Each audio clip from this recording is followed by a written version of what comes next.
Hello, everybody. I'm Grandmaster Joel Benjamin. Welcome to ICC's recap of the Berlin Grand Prix, the semifinals. Nakamura lost his first game of the four-man preliminary group to Levon Aronian, and he needed to get revenge in the second time around of the double round robin. He defeated Aronian in the grudge match, and he went on to beat Oparin and Esipenko and take his group with 4 points out of 6. Wesley So went to tie breaks where he defeated fellow American Sam Shanklin. In the other groups, we had Shahir Mamedyarov. He also went to tie breaks where he defeated the strong young German junior Vincent Kamer. And in the final group, there was a surprise with the Iranian Tabatabaei taking first place, I believe, with a modest score of 3.5. So that set up the semifinal matches, and the first one was Nakamura against Mamedyarov. And we're going to start by going over the second game. It was actually the first game. Nakamura played white, and perhaps Mamedyarov surprised him with a Petrov's defense. And Nakamura just, when Queen E2, traded off the queens, did nothing at all. The game was drawn very quickly. It was almost like Naka was just maneuvering to get to the tiebreak, as we all know that Hikaru is extremely strong in all fast forms of chess, rapid and blitz. But it's a very unusual strategy to do that first game playing white. If he had drawn with black and then in the second game done that, that would have been a lot more understandable.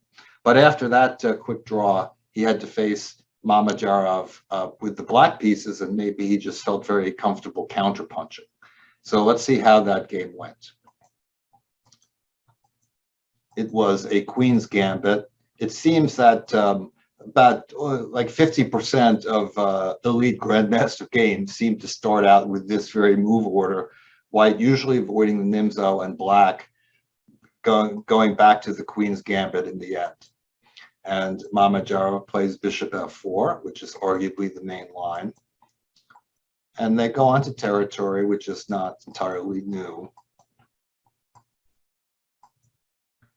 And that is not entirely a new move. Certainly white can make room for the bishop simply with h3. It's been played a few times, but actually twice against Nakamura, which is very interesting, twice by Caruana. And Naka decides to vary in this game, and it's with that move. Against Caruana, he played the knight to e4 into the center, but knight g4 is maybe kind of directed at this h4 move, like, are you sure you want to give me that g4 square? And Naka clamps down on that g4 square with h5. Now the engine seemed to indicate that maybe white had some decent chances for an advantage early on, but it soon went by the wayside. This move, bishop d3, wasn't particularly good. And probably a4 was the better move to be able to plant the knight to b5, although I don't think that it's necessarily that much for white. But after bishop d3, black actually starts to get a little bit better of the play, as the knight does not get into that b5 square. It's going in kind of a different direction.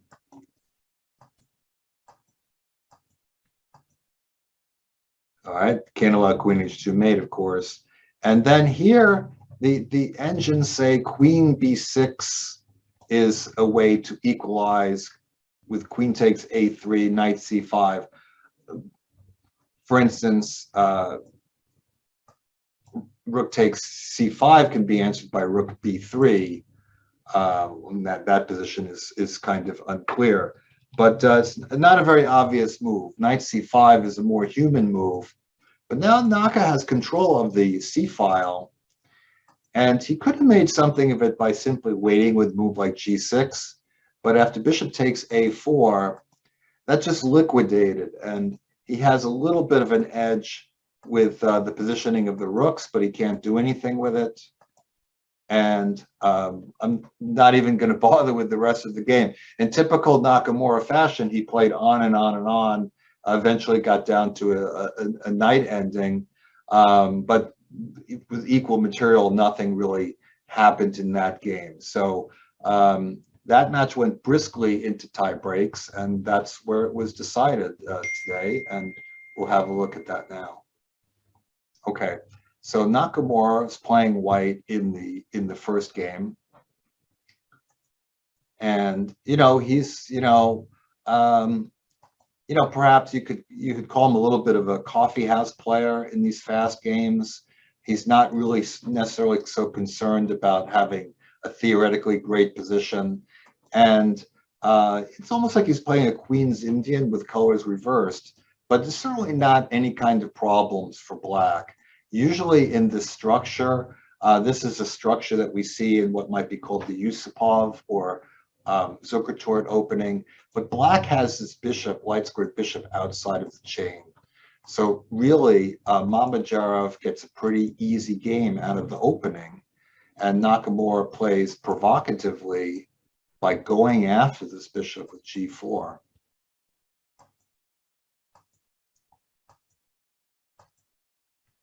But objectively, black is not complaining about this position. White is kind of burning some bridges with this very aggressive play. Now this knight comes around to a good square. And the queenside play doesn't really mean all that much because the action is really on the king side. So black supports his pawn on g5, and he can bring the king to f7, and then the rook can come to h8.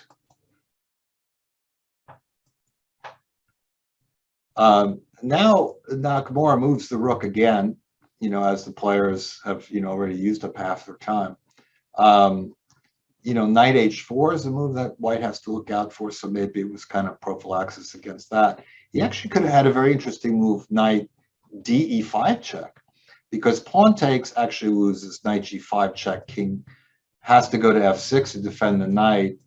And then if king takes knight, bishop c1 check is going to lead to mate. But if black takes the pawn on e5, white can do a lot of things, retreat the knight back to f3. It's going to win the piece back with a winning position. So not pawn takes. Black can play knight takes, pawn takes, something like this. And the computer says it's equal. I mean, who knows? It's a very sharp position. Hard to evaluate this on the fly. But he could have tried that knight e5 move.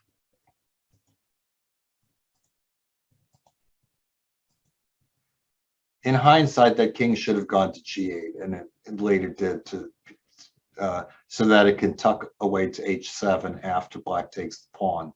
So they had a little dance here, rook e8, king h7, rook back, king g8. Okay, eventually Mamedyarov tries to win, and he should, because objectively the position is very good for black. So b5 and knight a5. Well, this was a big chance for black. He can play the move queen d7, and Mamedyarov's timing with queen d7 was off in this game, as the queen threatens very strongly to come into g4 and give mate, and now white is in a lot of trouble. Of course, both players down around 1 minute in a very almost insanely complicated position. Knight a5 was a very inaccurate move, but Mamedyarov is going to get another chance. Rook e6, rook h3, rook back to e3. Okay, so these rook maneuvers may seem strange, but the idea is that white is always threatening this knight g5 trick whenever the rook comes back. So black plays rook h4. Okay, tricky move. Knight takes h4 is hit by queen h2 and queen h1 mate. So this pawn disappears.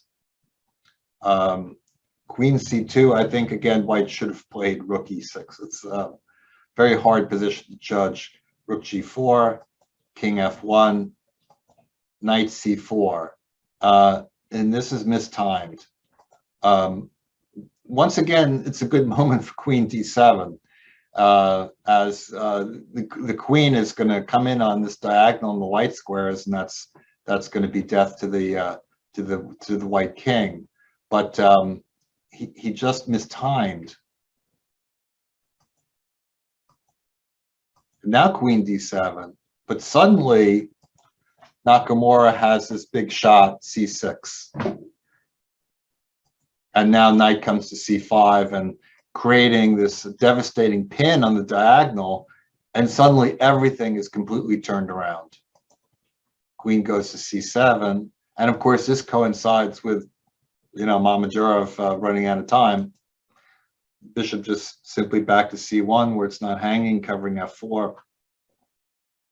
There's no defense to the queen, hopping into F5 now.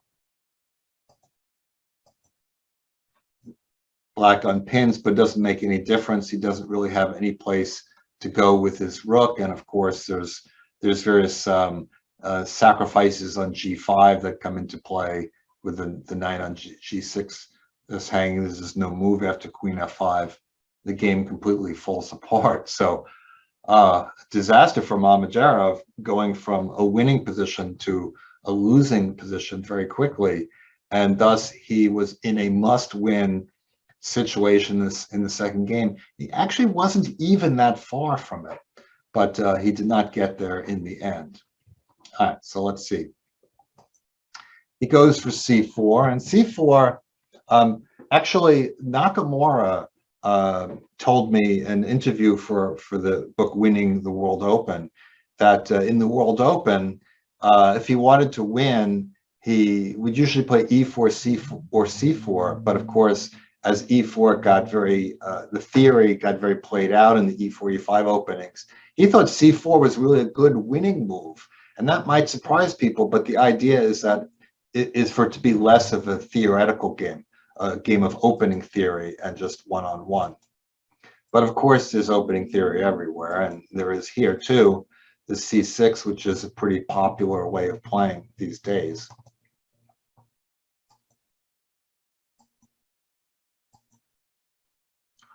And this is also well known. I remember seeing Larry Christensen use this system to beat Jimmy Tarjan in the last round of the U.S. Senior Championship last year. But now D6, which is a very interesting choice, because in this well-known position, D5, CD5, Knight B4 has thought to be an equalizing method, and it's occurred in many games already. D6, certainly, looking to trade pieces is a very, very good approach. But Nakamura wants Bishop E6 first, and then D5. The computer says A3 is a good move with B4 coming. So maybe another time we might see that. But here, Mamedyarov castled, Bishop E6, and D5.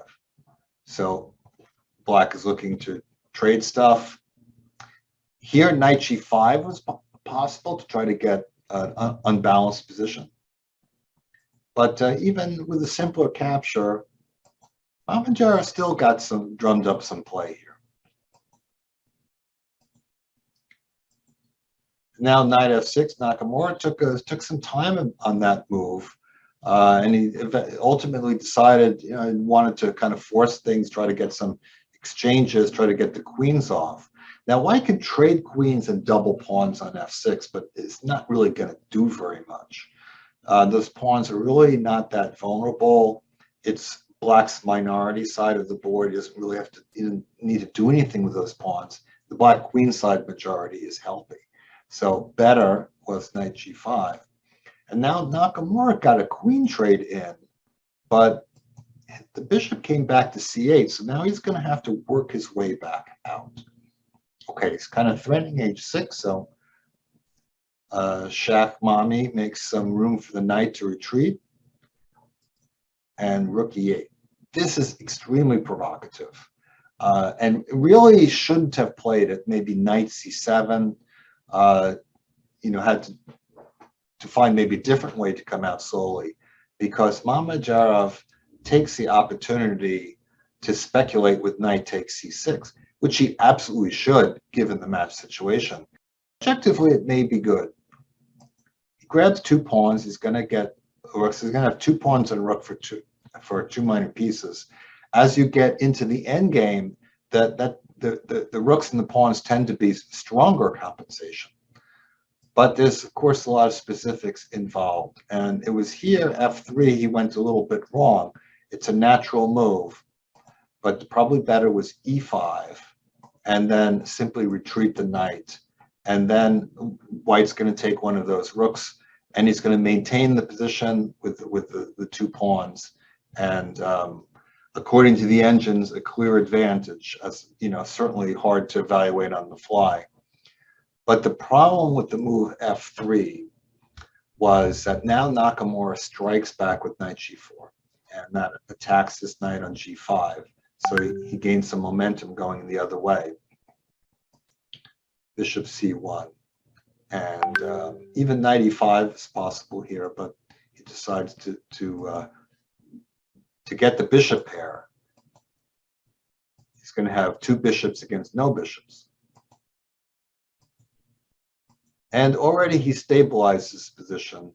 He's got a lot of activity with the pieces. That's a big key.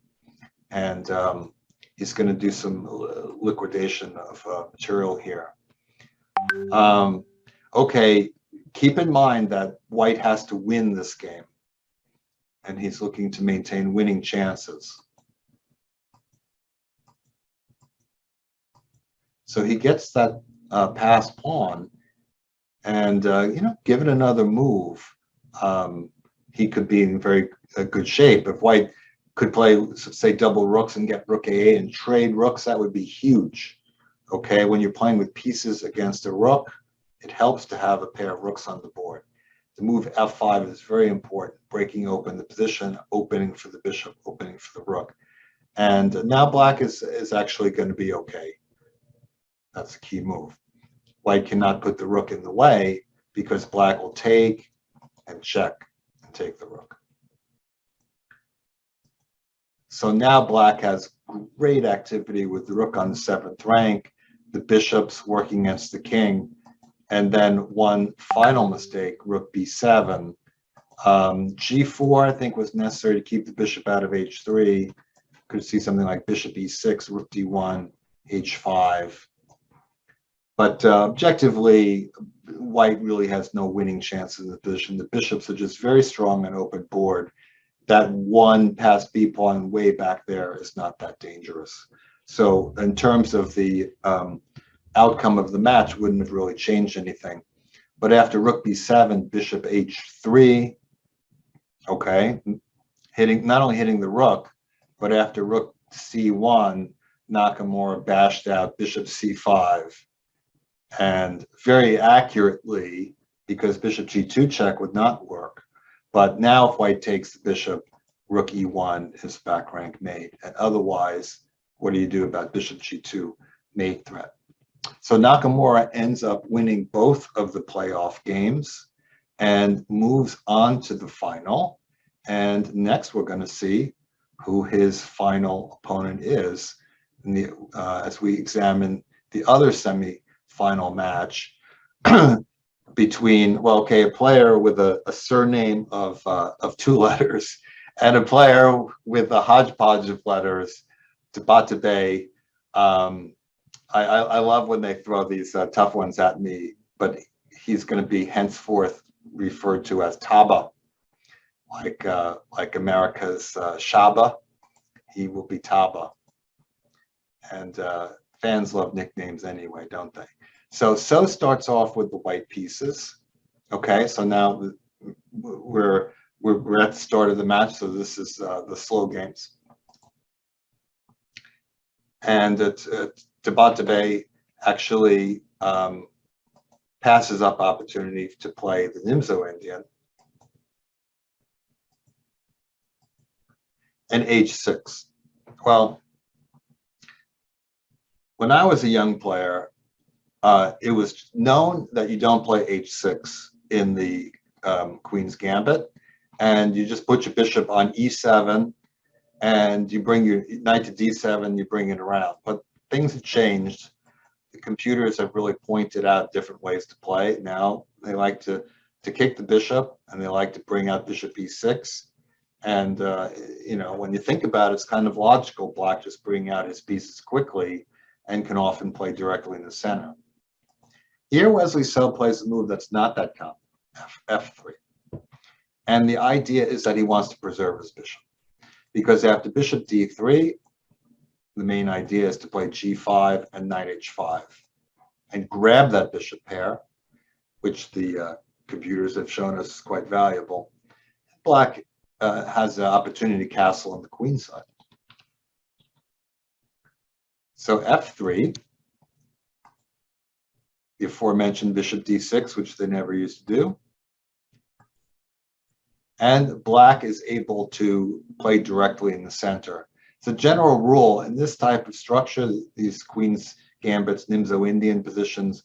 When White plays f3, Black usually does not have to worry so much about an isolated pawn after c5 because he'll have pressure on e3 pawn.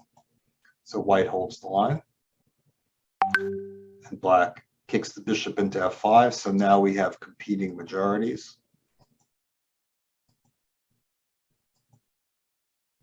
And pawn takes. Queen takes is also possible.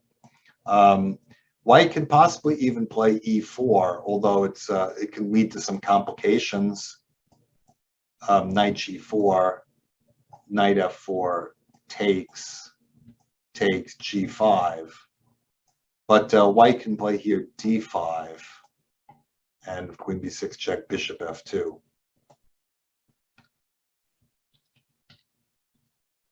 And who knows what's going on. But a queen takes, White can also play bishop f2. Pawn takes, okay, that supports the center. It also really discourages e4, because if e4, Black has to take, d takes e4, White really has to take with a knight, which is not really what he wants, because pawn takes actually runs into bishop h2 check, king takes, and then queen h5. Problems with this bishop here. Knight g4 check and knight e3, or rook takes f1 first and knight e3. Black is ready to grab this and grab the bishop with g5. So a little trap there, which Wesley So sidesteps. And he has a very interesting approach to this position. Plays on the queen side. He actually plays to neutralize Black on the side where White is weaker. So a4. Part of the reason for throwing in that move before b3 is that now if a knight comes to b6, there's a potential to kick it with a5.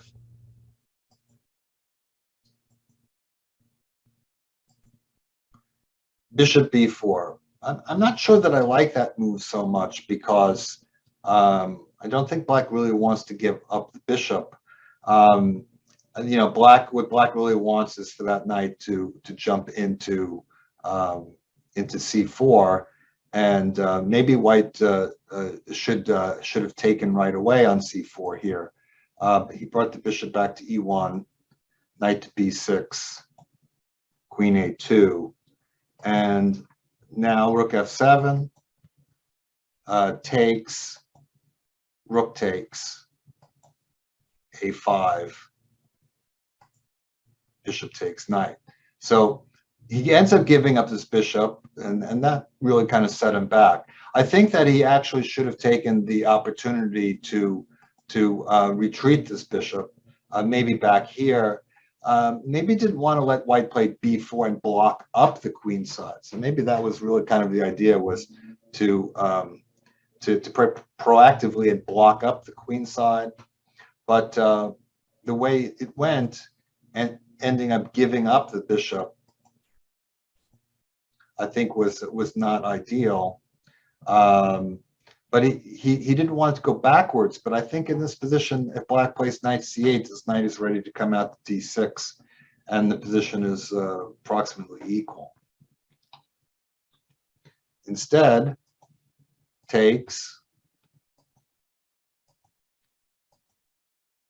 But now Black is in trouble because the b7 pawn is very weak, and the knight is not doing the job on f6. It needs to be on d6, c4, b5, lots of good squares. It's not getting there. So Taba gives up a pawn here, looking for counterplay, but it doesn't materialize. Wesley just starts trading stuff. So Taba hopes to get a passed pawn in compensation, but the passed pawn is blocked. That probably wasn't so good either, but not much for black to do.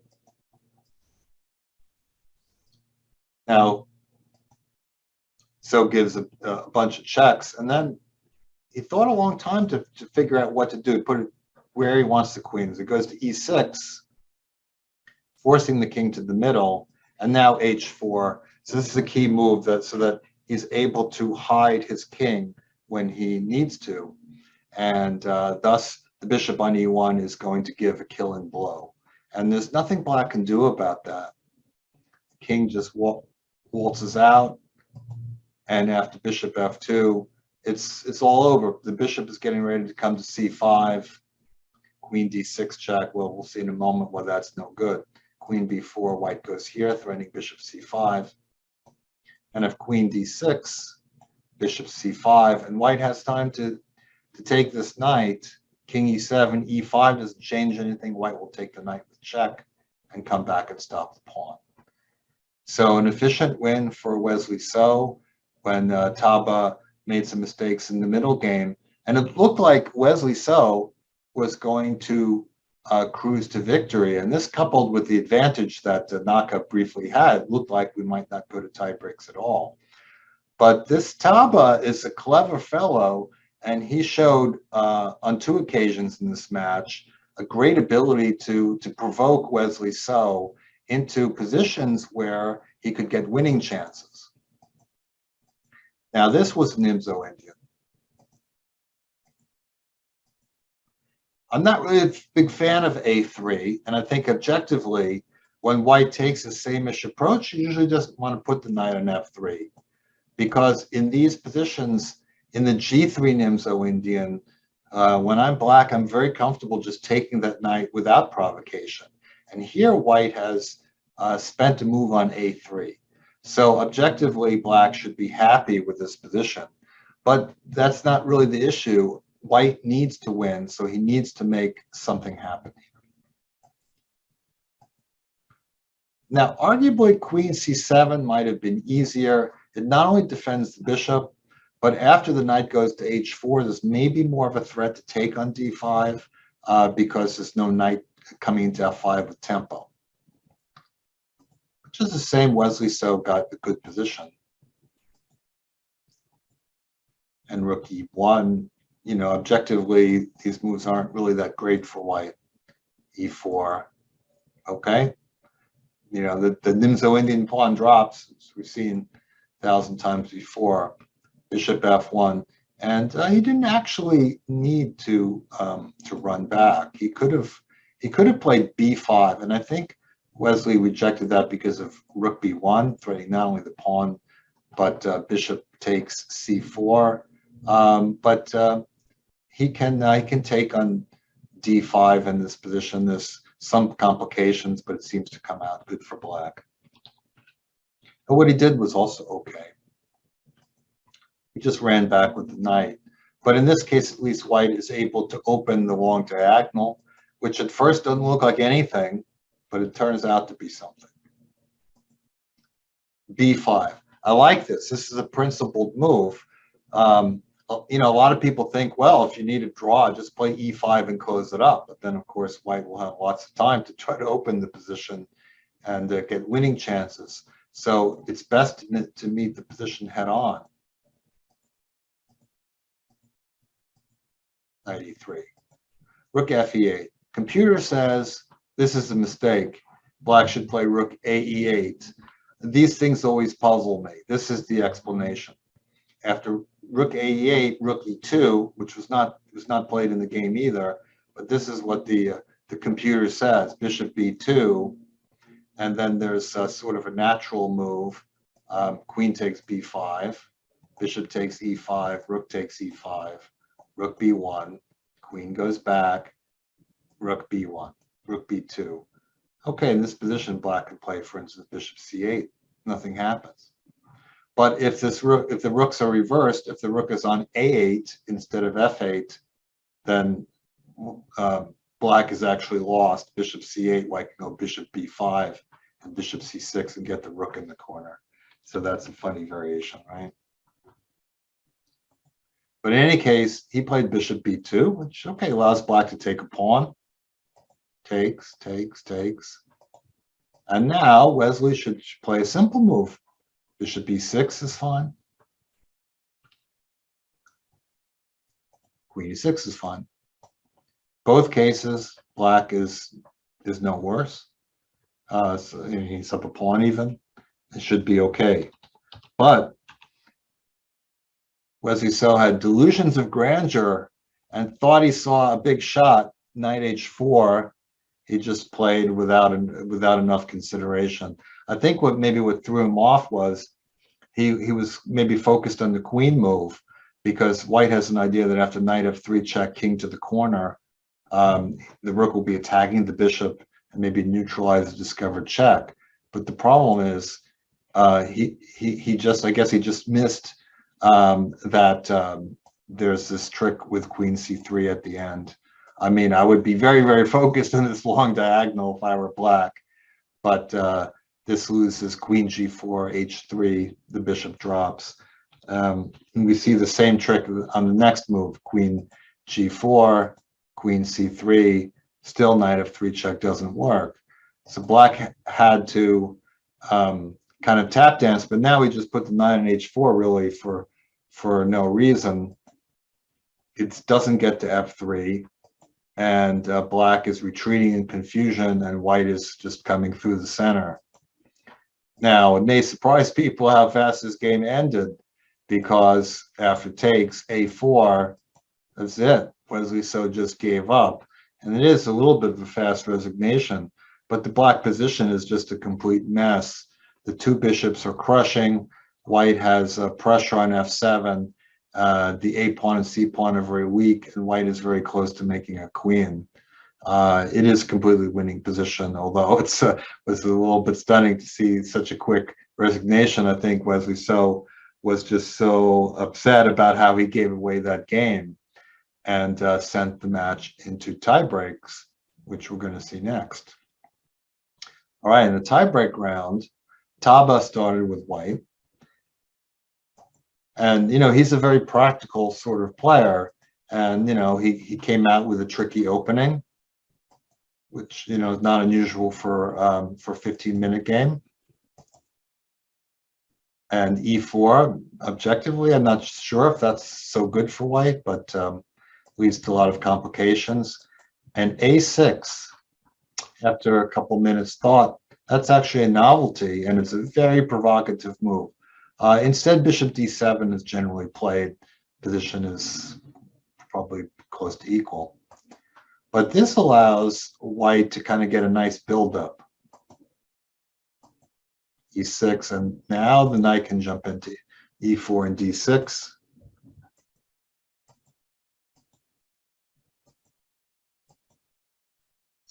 Well, if you play e4, white is going to chop that and have a field day against the open king, so best not to do that. White could have tried here rook to d3, so queen b6 would be answered by rook b3, and if you take the queen, you lose the rook with check. So that would have kept the queens on the board. And I think Wesley So was very happy to trade the queens.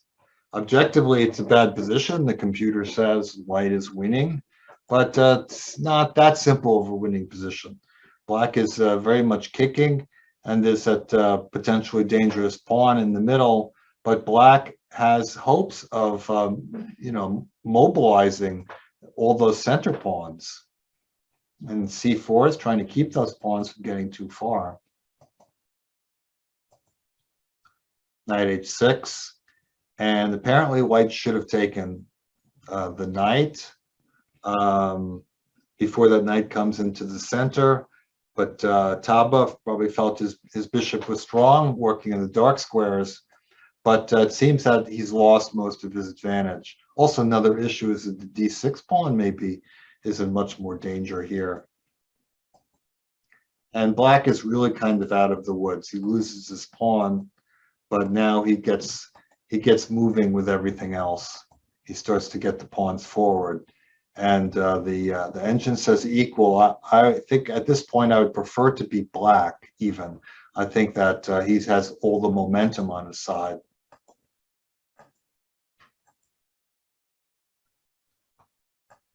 And here, especially rook e2 is too slow.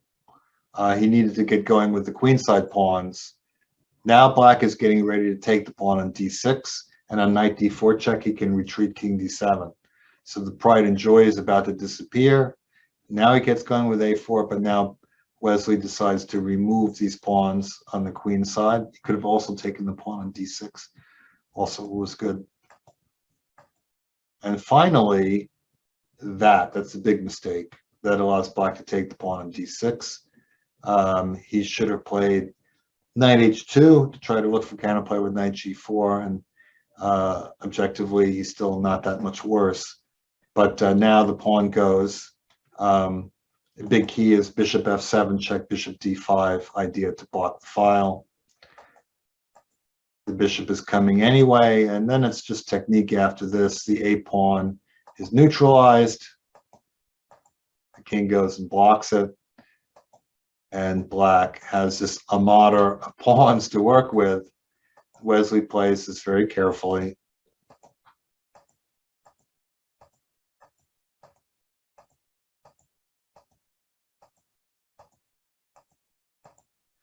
This is the one move that's a little surprising to me. Is I think I would have tried to keep the knight hemmed in, but you know, certainly white can just grab these, black can grab these pawns. King f6. I think that was, to me, a bit of a strange move, as white is not really threatening anything. So he gave this check, but white just looking for very desperate counterplay. He's losing the pawn battle. And the king, of course, just comes up. That's that. So Wesley So wins the first game, setting up another must-win situation for Taba in the second game. But oh my God, what happened in this game? Maybe this was, in some ways, the most interesting game of the whole semifinals, as Taba goes with the King's Indian. And, you know, I remember Wesley So playing against Sevian in a desperate situation, and So seemed to handle him so easily, just not giving him any chances at all. But this game was different. So, okay, we don't see pieces going off the board very quickly. In hindsight, maybe So should have played h3 and then g4, right? Because he plays knight d2 with the idea of g4, this clamping down on the king side, which, by the way, maybe not the move to play when you need a draw. But he's principled. He thinks it's the right thing to do. And now king h1, bishop h6 trades the bishop. Okay, white can certainly do that, but very principled. He wants to keep the bishop on the board. But then you say, what did he play knight d2 for? So now black gets a lot of play. And pretty soon, he's actually winning.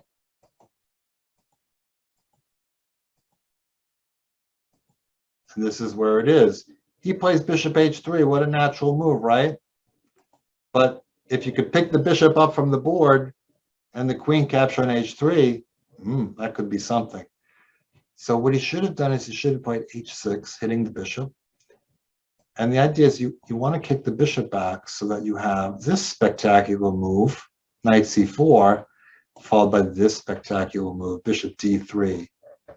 Now the key is a bishop on e3. So if queen takes d3, queen takes h3, and queen g4, and then rook f3 comes, and the white cannot avoid mate. So after the move bishop, oops, I went back too far. After the move bishop d3, in that variation, white has to defend something like king g2, but then black can take the bishop. It's a winning position. The match goes on. But that didn't happen. Now, even though that didn't happen, that wasn't the end of it, because black still has a good position. rook takes f2. I'm not sure that he should have done that, because now Wesley, even though he drops those pawns, he consolidates, and he has a chance to play nice simple move b3. Everything guarded. He's getting ready to play knight e4. Black is maxed out. The counterplay happens. Wesley's so on top. But instead, knight e4, a little too quick. Boom, knight c4. And now Black gets a huge play on the white king.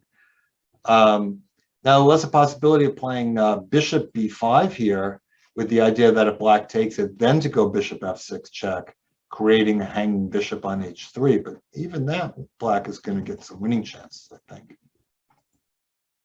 So he plays bishop f6.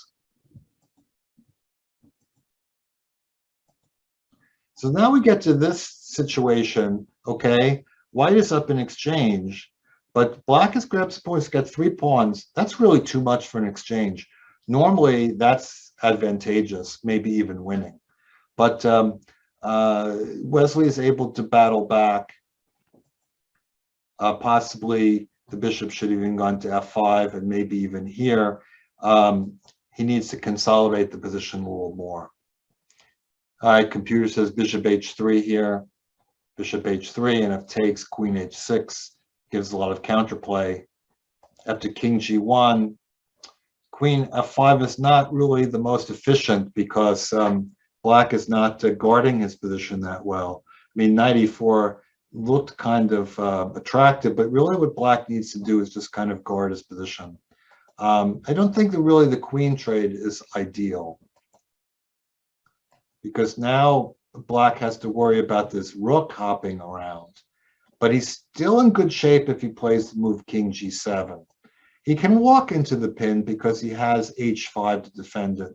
And now there's all kinds of, there's a weakness on d5, and Black has this great preponderance of pawns. But after h5, now Wesley strikes. He goes after the pawns.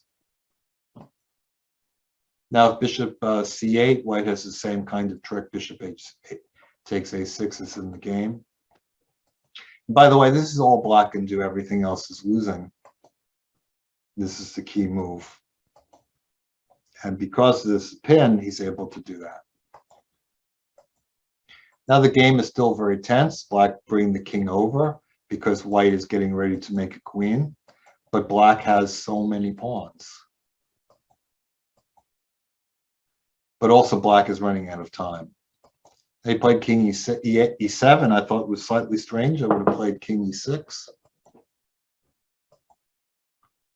But basically, Black is, well, I don't know if Black can be said to be holding this position. If white plays a6, I don't know what to make of the position if Black takes that pawn. But clearly, from Black's point of view, you're not expecting that you're going to win down a rook, although you have the 3 pawns in the center. But, you know, knights notoriously have lots of trouble with rook pawns. And after knight d5, now the pawn just literally gets right through. He's going to play a7 and then just attack the knight with the rook and make a queen. So Wesley So, by the narrowest of margins, manages to win that second game. So in the newspapers, it looks like Nakamura and Wesley So dominated their matches in the tie breaks, but nothing could be further from the truth, as the games all very seesaw in nature. So that's the deal. Nakamura against So in the final, and I'll be back in a couple of days after the conclusion of that final match with another recap of how that one went. So until then, thank you all for joining me. I'm Grandmaster Joel Benjamin, and this has been a recap of the Berlin semifinals on ICC.